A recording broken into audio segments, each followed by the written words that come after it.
Diyos, ayon sa iyong kabutihan,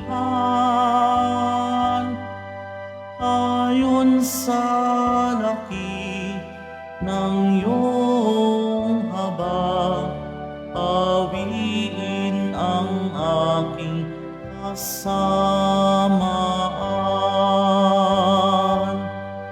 Hugasan ako sa aking pagkakasala at linisin sa aking kasalanan. Kaawaan mo ako, O Diyos, ayon sa iyong kabutihan,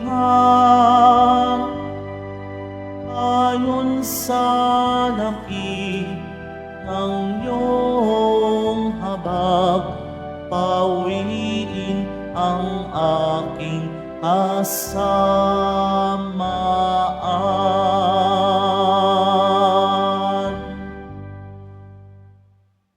Sa ngalan ng Ama at ng Anak at ng Espiritu Santo, Amen. ang pagpapala ng ating Panginoong Hesukristo, ang pag-ibig ng Diyos Ama, at ang pagkikaisa ng Espiritu Santo, naway sumainyong lahat. At sumaiyo rin. Panginoong Jesus, sa aming mga pangamba at takot, Ikaw ang aming sandigan at lakas. Panginoon, kaawaan mo kami. Panginoon, kaawaan mo kami. Sa aming karamdaman at kahinaan, Ikaw ang aming kagalingan. Kristo, kaawaan mo kami. Kristo, kaawaan mo kami. Sa aming mga pagkakamali at kasalanan, Ikaw ang habag at kapatawaran. Panginoon, kaawaan mo kami. Panginoon, kaawaan mo kami. Kaawaan tayo ng mga pangyarihang Diyos, patawarin tayo sa ating mga kasalanan, at patnubayan tayo sa buhay na walang hanggan. Amen. Manalangin tayo. Ama naming makapangyarihan, sa iyong pagtataguyod, ang aming mga ginagawa ay iyong pangunahan. At sa iyong tulong ay iyong subaybayan, upang lahat ng aming ginaganap ay sa iyo magbuhat, at sa pamamagitan mo rin humantong sa wakas. Sa pamamagitan ni Hesukristo kasama ng Espiritu Santo, magpasawalang hanggan. Amen. Magsiupo muna ang lahat.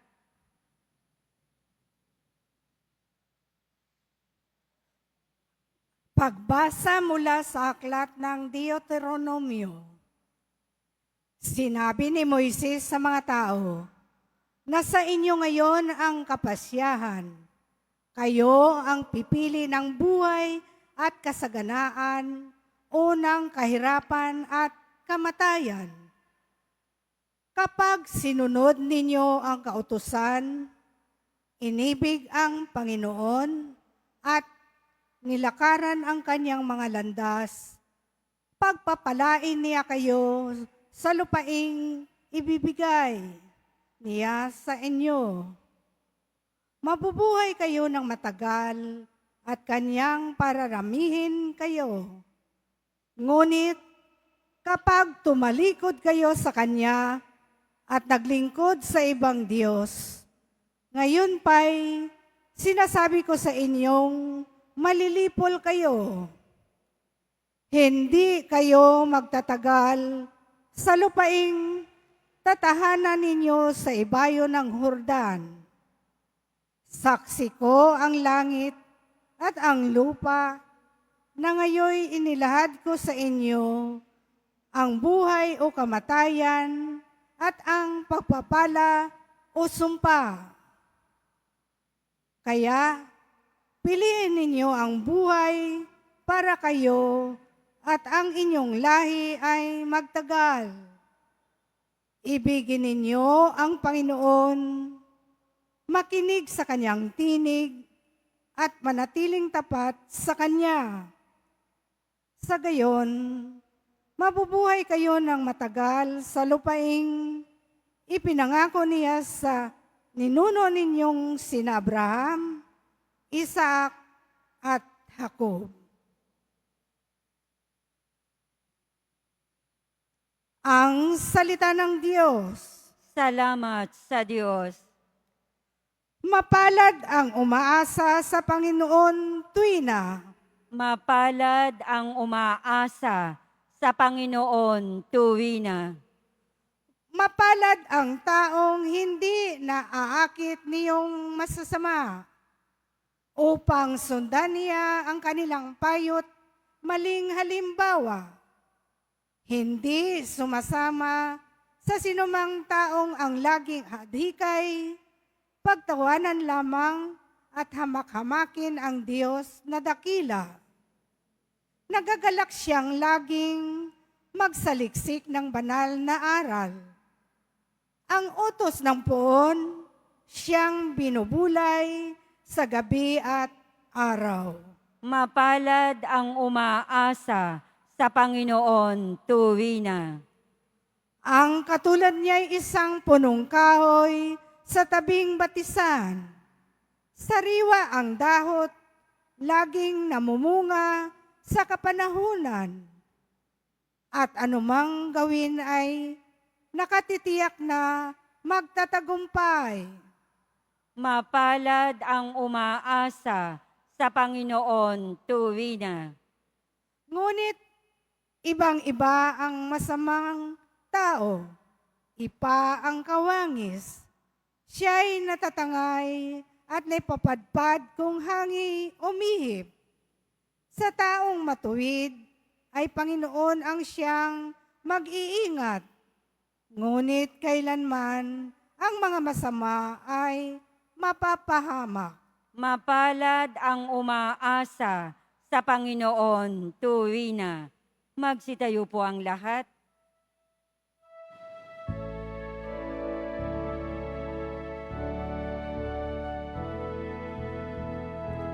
Nagpupuri kami sa'yo, Panginoong Jesucristo. Nagpupuri kami sa'yo, Panginoong Jesucristo. Sinabi ng poong mahal, kasalanan ay talikdan, pagsuway ay pagsisihan. Maghahari ng lubusan ang poong Diyos na may kapal. Nagpupuri kami sa'yo, Panginoong Jesucristo.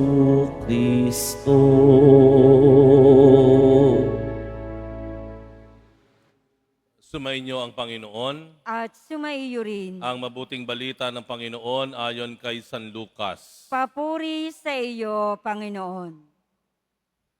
Noong panahong iyon, sinabi ni Jesus sa kanyang mga alagad, ang anak ng tao'y dapat magtiis ng maraming hirap, itatakwil siya ng matatanda ng bayan, ng mga punong saserdote at ng mga eskriba. Ipapapatay nila siya, ngunit sa ikatlong araw ay muling mabubuhay. At sinabi niya sa lahat, kung ibig ninyo mang sumunod sa akin, limutin niya ang ukol sa kanyang sarili, pasanin araw-araw ang kanyang krus, at sumunod sa akin. Ang naghahangad magligtas ng kanyang buhay ay siyang mawawalan nito, ngunit ang mag-alay ng kanyang buhay alang-alang sa akin ay siyang makakamit noon. Ano nga ang mapapala ng tao? Makamtan man niya ang buong sanlibutan, kung ang katumbas naman ito'y ang kanyang buhay. Ano nga ang mapapala niya kung siya'y mapapahamak? Ang mabuting balita ng Panginoon. Pinupuri ka namin, Panginoong Heso Kristo. Magsiupo munang lahat.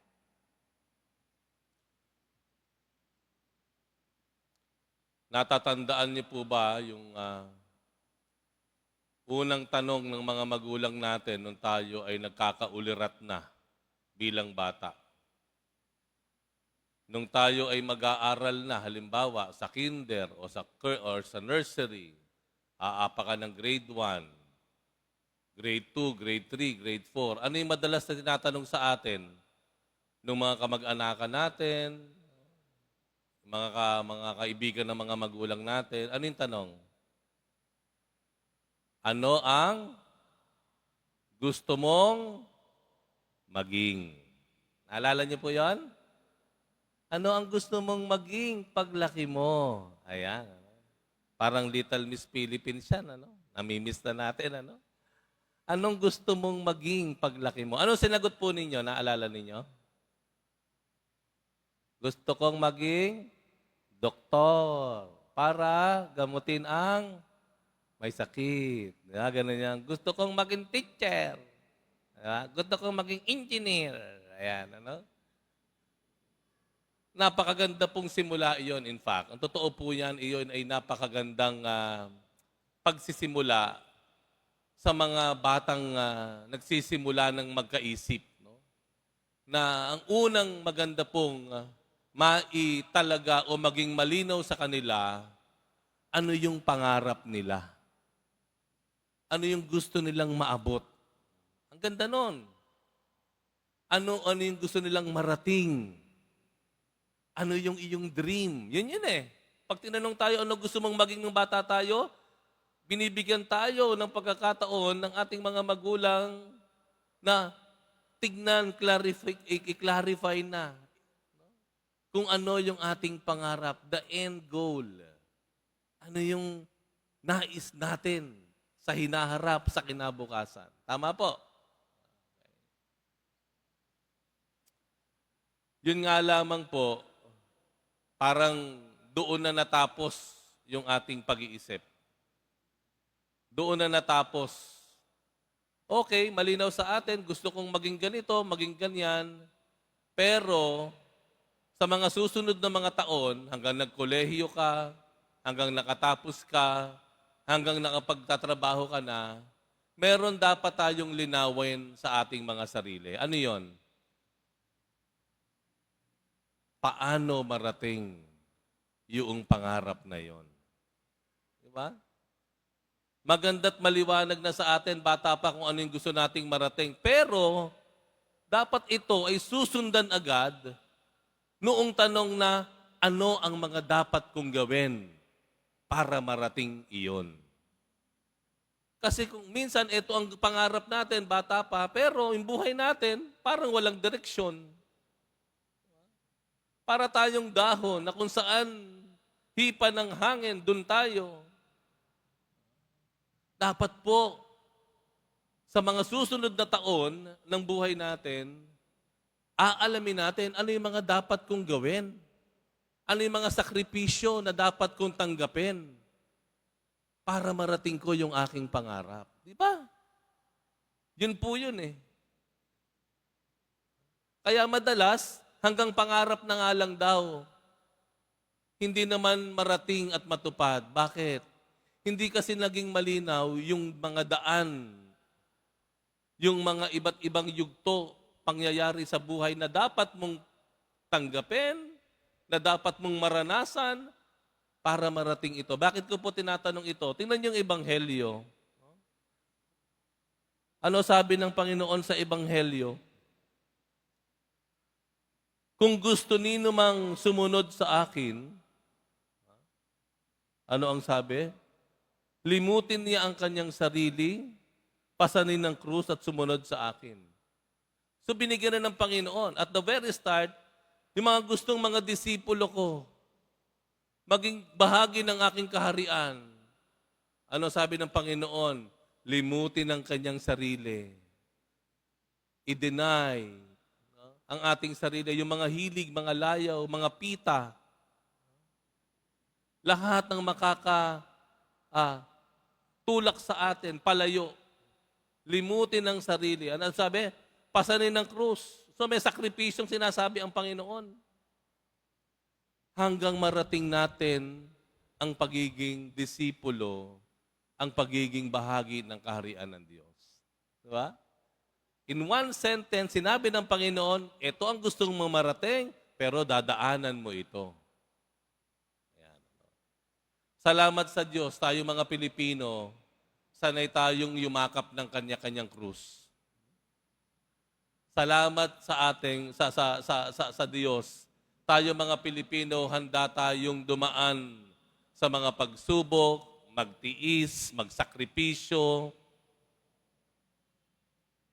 Handa tayong ipagpaliban yung karangyaan, yung extravagance, magtipid, gumastos ng tama, dahil meron tayong pangarap. Yun ang maganda po sa atin. Ano po? Ang mga Pilipino sanay sa pagtitiis. At alam niyo naman po, marami na kayong kwentong narinig. Dahil sa pagtanggap ng buhay na puno ng pagtitiis sa sakripisyo, maraming pangarap ang naabot. Yun nga lang kailangan nating ipaalala lagi sa ating sarili. Alam po ninyo, maibahagi ko lamang po wala po sa isip ko ang magpare. Nung ako po ay nagbinata na, ang gusto kong tahakin na buhay ay yung buhay ng aking 5 nakatatandang kapatid. Ito ay ang buhay pag-aasawa at buhay pagpapamilya. No? Yun nga lamang po, yung inaabot kong yon ay marami kong dinaanang hindi maganda. Nagbuhay binata ako. So alam nyo na. Kung ano man yung nasa isip ninyo, yun na yun. Buhay binata. Siyempre, barkada, labas dito, labas doon. May mga dalaga dyan. Hindi naman ako kapugian. Dinadaan ko na lang sa apil. So, wala. Magulo po. No? Magulo. Bagamat nagsimula akong maglingkod sa Panginoon at that time, a very young age, pero parang marami kong gustong puntahan. Until I reach a certain age na biglang nagkaroon ng pagliwanag kung ano ang gusto kong maging talaga. At ano yon? Gusto kong maglingkod sa Panginoon. Gusto kong paglingkuran siya buong buhay ko. Alam nyo, nung na-clarify, nung lumiwanag sa isip ko yon, napakadali pala. Hindi ko kailangang subukan ng iba't ibang bagay. Hindi ko kailangang puntahan ng iba't ibang lugar. Hindi ko kailangang pangarapin na maging ganito, maging siya, maging ganito. Hindi. Nakita ko na ang dapat ko palang suungin ay ang hamon ng pagsasaliksik kung saan ako tinatawag ng Diyos hanggang nakita ko ang seminaryo. Yun ang para sa akin. Maaaring sa iba, ang maglingkod sa Panginoon buong buhay ay pag-aasawa, pagpapamilya o pagiging forever single. Pero nagkataon po sa akin, ang nakita ko ay ang daan ng pagpapare. At yun ang nagbigay sa akin ng kapayapaan, kapanatagan ng isip at kalooban at hindi masukat na kaligayahan. Dahil alam ko na kung ano ang nais kong maging at nakita ko rin yung daan patungo doon. And now, I cannot be happier than today. Kapapasok lang po natin ng Kwaresma. Ang tanong ko po sa inyo, ano gagawin nyo ngayong Kwaresma? Anong gagawin po ninyo? Kung nasaan ang tao, nandun ako. Ay, magbibisita iglesia, magbibisita iglesia din ako. Ay, magbibiyernes Santo, puprosesyon din ako. Pero sana po, ang akin lamang, linawin po natin sa sarili natin, ano ang gusto mong maging pagkatapos ng Kwaresma? Ano ang gusto mong makamtan? After 40 days, ano ang gusto mong maging, makuha, makamtan, pagdating nun? Nang sa gayon, lahat ng gagawing desisyon natin ay magagabayan. Magiging tama, there will be no wastes. Magkakaroon ng higit na kahulugan yung ating pagmimisa, pagtitiis ng init, Stations of the Cross, pagpuprosesyon, pag-aayuno, pagdarasal. Magkakaroon ng halaga at kahulugan ito. Dahil malinaw sa atin kung ano ang gusto nating marating at maging pagkatapos ng 40 araw ng Kwaresma. Ano ang gustong maging? Bilang isang mananampalataya ng Diyos. Bilang isang tao, ano ang gusto mong maging? Pagkatapos ng Kwaresmang ito, pagdating ng dakilang kapistahan ng muling pagkabuhay ng Panginoon, ano ang gusto mong maging?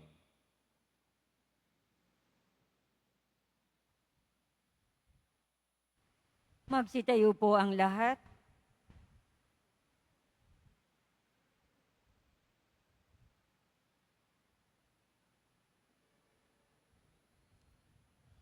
Minamahal ko mga kapatid, tinatawag tayo ng Panginoong Hesus upang sumunod sa Kanya, magpasa ng krus katulad niya at ihabilin sa Kanya ang lahat ng nagdurusa.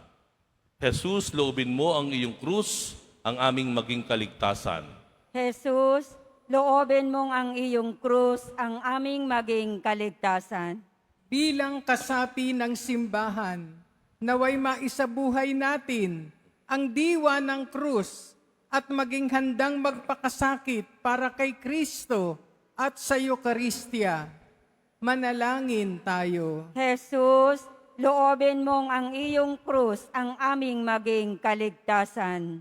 Ang mga pinuno ng ating bayan, naway mahabag sa mga mahihirap at gawin ang nararapat upang puksain ang pang-aapi at pagsasamantalang nagaganap sa lipunan. Manalangin tayo. Jesus, loobin mong ang iyong krus, ang aming maging kaligtasan. Ang mga nagdurusa, mga dukha, may sakit, may kapansanan, at mga bilanggo, naway hindi mawala ng pag-asa, bagkos ay makaranas ng nagpapaginhawang pag-ibig ng Diyos. Manalangin tayo. Jesus, loobin mong ang iyong krus, ang aming maging kaligtasan. Ang mga nag-iisa sa buhay, naway makatagpo ng mga taong hanggang dumamay sa kanilang mga problema sa buhay. Manalangin tayo. Jesus, loobin mong ang iyong krus, ang aming maging kaligtasan. Ang ating mga minamahal na yumao, maging ng kanilang mga naunang pumanaw na mga mahal sa buhay, naway makaisa ng Diyos sa langit sa magpasawalang hanggan. Manalangin tayo. Jesus, loobin mong ang iyong krus, ang aming maging kaligtasan. Sa ilang sandali ng katahimikan, ipanalangin po natin ang manamahal nating Santo Papa Francisco.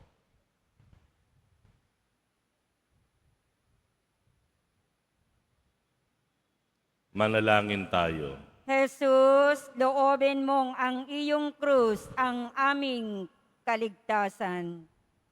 Diyos naming Ama, ang pagpapakasakit at pagkamatay ng iyong anak ang nagbigay ng buhay sa mundo. Tulungan mo kaming alalahanin ang kahalagahan ng mga krus at paghihirap, hindi lamang sa mabibigat na pagsubok, kundi maging sa mga pagpapasyang ginagawa namin sa araw-araw. Hinihiling namin ito sa pamamagitan ni Kristong aming Panginoon. Amen. Magsiupo muna po ang lahat.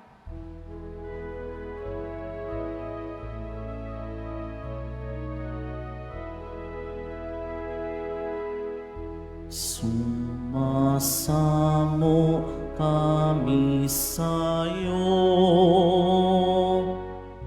marapatin yaring alay. Panginoon, tanggapin mo itong anak at tinapay, sa'yo po Panginoon aming handog, buong puso't pag-iisip, ilayo mo sa panganib, at kupkupin sa pag-ibig. Magsitayo po ang lahat. Manalangin kayo mga kapatid upang ang paghahain natin ay kalugdan ng Diyos amang makapangyarihan.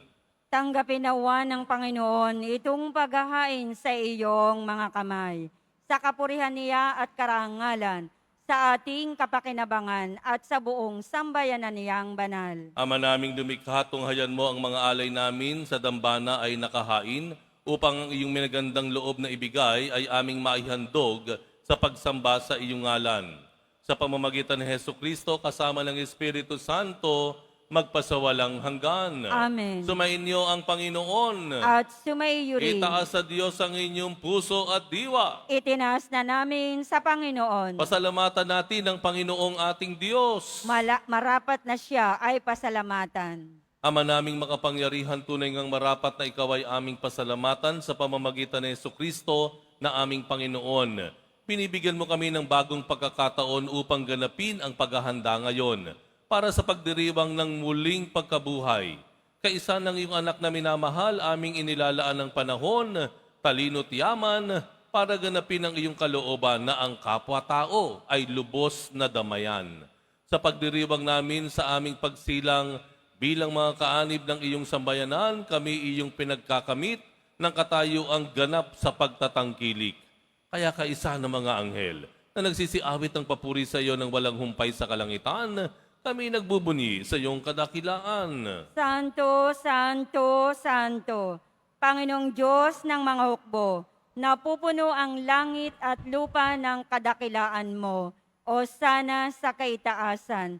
Pinagpala ang naparirito sa ngalan ng Panginoon, o sana sa kaitaasan. Magsulod po ang lahat. Ama naming banal, ikaw ang bukal ng tanang kabanalan, kaya't sa pamamagitan ng Espiritu, gawin mong banal ang kaloob na ito, upang para sa aming maging katawan at dugo ng aming Panginoong Hesukristo. Bago na pinagtiis ang kusang loob na maging handog, hinawakan niya ang tinapay, pinasalamatan kaniya, pinaghati-hati niya yon, iniabot sa kanyang mga alagad at sinabi, tanggapin ninyong lahat ito at kanin, ito ang aking katawan na iahandog para sa inyo.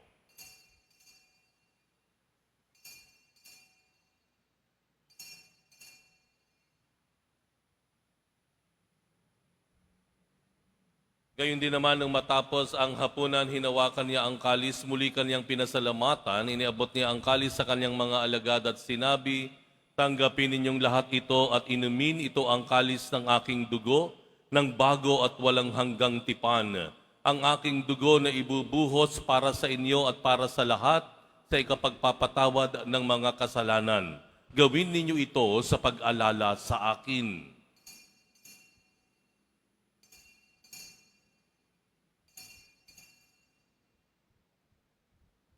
Magsitayo po ang lahat. Ipagbunyi natin ang misteryo ng pananampalataya. Si Kristo'y namatay, si Kristo'y nabuhay, si Kristo'y babalik sa wakas ng panahon. Ama, ginagawa namin ngayon ang pag-alala sa pagkamatay at muling pagkabuhay ng iyong anak at iniaalay namin sa iyo ang tinapay na nagbibigay buhay at ang kalis na nagkakaloob ng kaligtasan. Kami nagpapasalamat dahil kami iyong minarapat na tumayo sa harap mo para maglingkod sa iyo. Isinasamo namin kaming magsasalo-salo sa katawan at dugo ni Kristo ay mabuklod sa pagkakaisa sa pamamagitan ng Espiritu Santo. Amalingapin mo ang iyong simbahang laganap sa buong daigdig. Puspusin mo kami sa pag-ibig kaisa ni Francisco na aming Santo Papa at ni Jose na aming Arsobispo at ng Tanang Kaparian. Alalahanin mo rin ang mga kapatid naming nahimlay na may pag-asang sila'y muling mabubuhay, gayon din ang lahat ng mga pumanaw. Kaawaan mo sila at patuloyin sa iyong kaliwanagan. Kaawaan mo at pagindapatin kaming lahat na makasalo sa iyong buhay na walang wakas, kaisa na mahal na Birheng Maria na ina ng Diyos, ng kabiyak ng puso niyang si San Jose. kaisa ng mga apostol at ang lahat ng mga banal na namuhay dito sa daigdig ng kalugod-lugod sa iyo, maipagdiwang nawa namin ang pagpupuri sa ikararangal mo sa pamamagitan ng iyong anak na aming Panginoong Heso Kristo.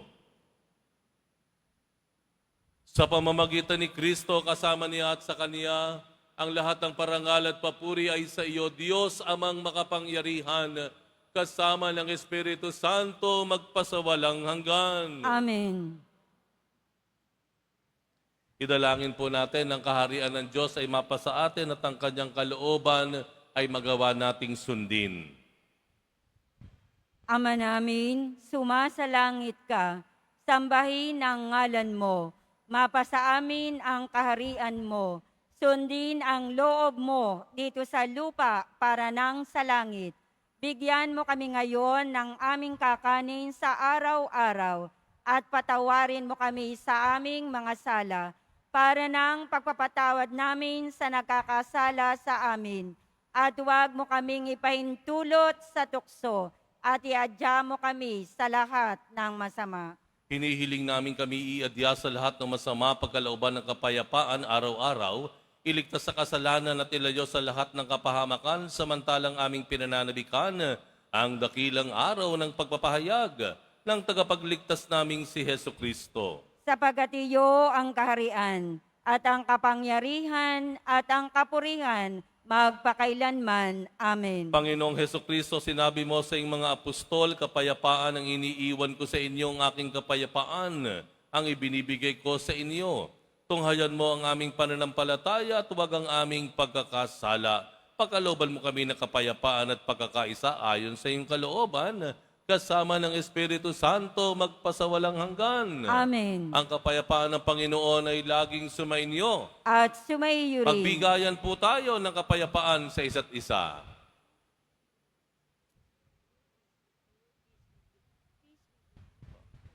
Kordero ng Diyos na nag-aalis ng mga kasalanan ng sanlibutan, maawa ka sa amin. Kordero ng Diyos na nag-aalis ng mga kasalanan ng sanlibutan, maawa ka sa amin. Kordero ng Diyos na nag-aalis ng mga kasalanan ng sanlibutan, ipagkaloob mo sa amin ang kapayapaan. Magsilod po ang lahat. Ito ang kordero ng Diyos, itong nag-aalis ng kasalanan ng sanlibutan, mapalad ang mga inaanyayahan sa kanyang piging. Panginoon, hindi ako karapat-dapat na magpatuloy sa iyo, ngunit sa isang salita mo lamang ay gagaling na ako.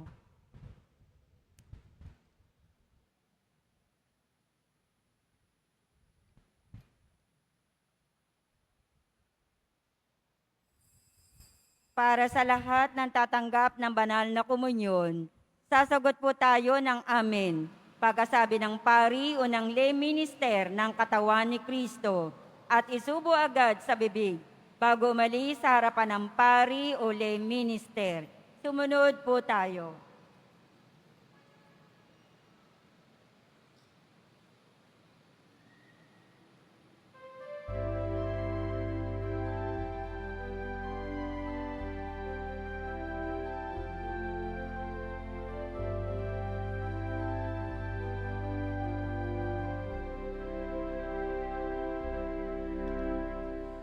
Kay tagal nang nawala,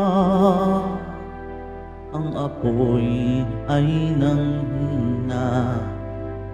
Init ng pag-ibig, dahan-dahan ng lamig.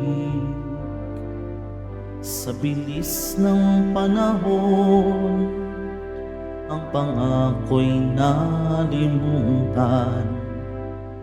Puso na inalay ay binawi ng muli. Nagbabalik loob ako sa'yo. Pagpapatawad mo'y aking hiling. Linisin mo, hugasan mo, palitan ang aking puso. Nagbabalik loob ako, nagbabalik loob ako, nagbabalik loob ako, Jesus.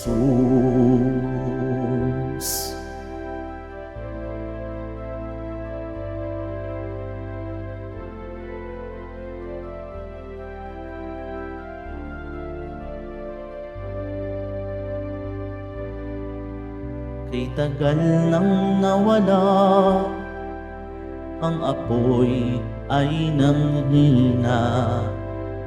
Init ng pag-ibig, dahan-dahang nanlamig. Sa bilis ng panahon, ang pangako'y nalimutan.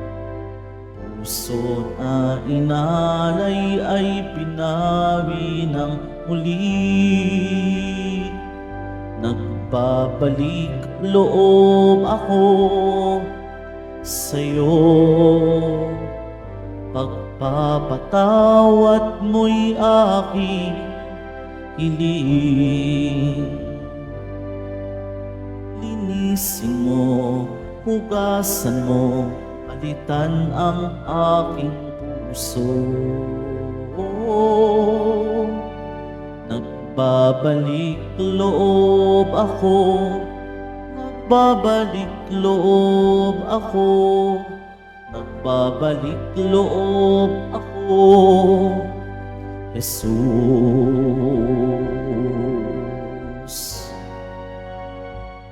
Nagbabalik loob ako sa'yo. Pagpapatawad mo'y aking hiling. Linisin mo, hugasan mo, palitan ang aking puso. Nagbabalik loob ako, nagbabalik loob ako, nagbabalik loob ako, Jesus.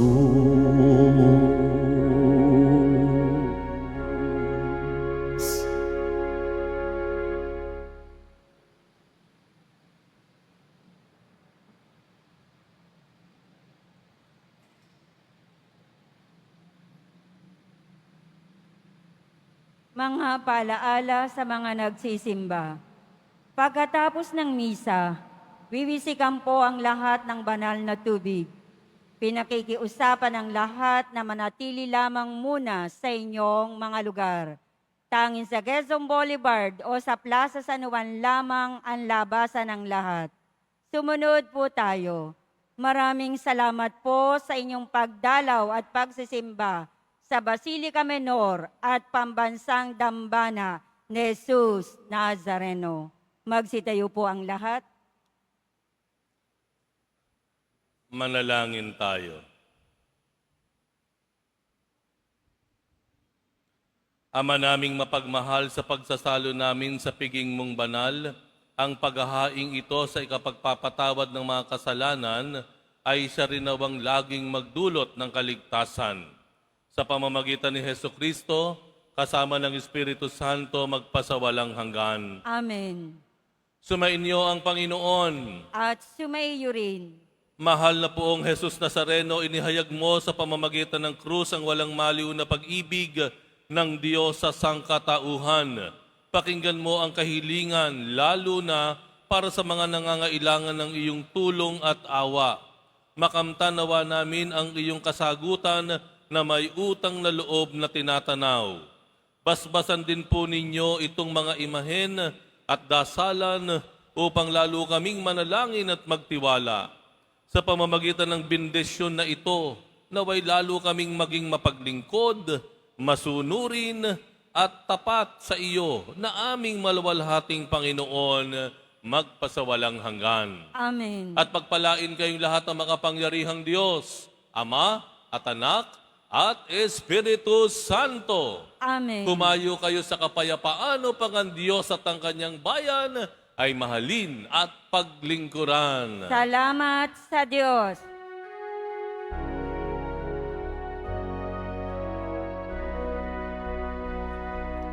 Nuestro Padre Jesus Nazareno, sinasamba ka namin, pinipintuho ka namin, aral mo ang aming buhay at kaligtasan. Nuestro Padre Jesus Nazareno, iligtas mo kami sa kasalanan. Ang krus mong kinamatayan ay sagisag ng aming kaligtasan. Nuestro Padre Jesus Nazareno, dinarangal ka namin.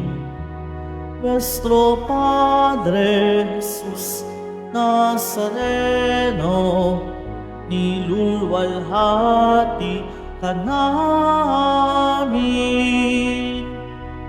Nuestro Padre Jesus Nazareno, dinarangal ka namin. Nuestro Padre Jesus Nazareno,